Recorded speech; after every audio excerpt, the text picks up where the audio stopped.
Viewers, শুভেচ্ছা রইল আমার ল অ্যান্ড জাস্টিস চ্যানেলের পক্ষ থেকে।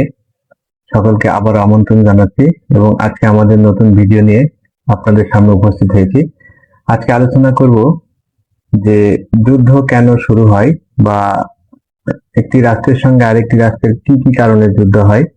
আসলে যুদ্ধের অনেকগুলো কারণ আছে, তার মধ্যে অন্যতম হচ্ছে আন্তর্জাতিক আইন লঙ্ঘন করা এবং একটি রাষ্ট্র যখন অন্য রাষ্ট্রের উপর আগ্রাসন সৃষ্টি করে তখনই আসলে যুদ্ধের আলোকপাত হয় এবং এটি দীর্ঘমেয়াদে চলতে থাকে।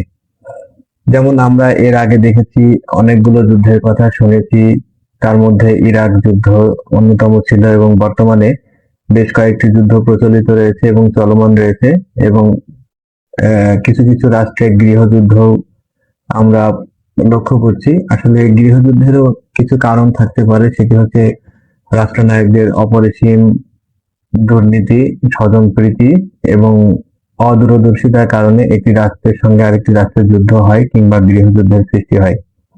তো বর্তমানে প্রচলিত বা বর্তমানে চলমান কয়েকটি যুদ্ধের মধ্যে অন্যতম হচ্ছে আরব ইসরায়েল, মানে ইসরায়েল এবং ফিলিস্তিন যুদ্ধ।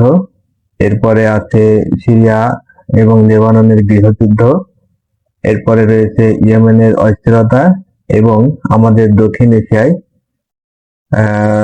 মিয়ানমারের গৃহযুদ্ধ। এছাড়া আরো কিছু অনেক রাষ্ট্রেই রয়েছে যেখানে অভ্যন্তরীণ গোলযোগ এবং অভ্যন্তরীণ বিভিন্ন কারণে যুদ্ধংদেহী পরিবেশের সৃষ্টি হচ্ছে।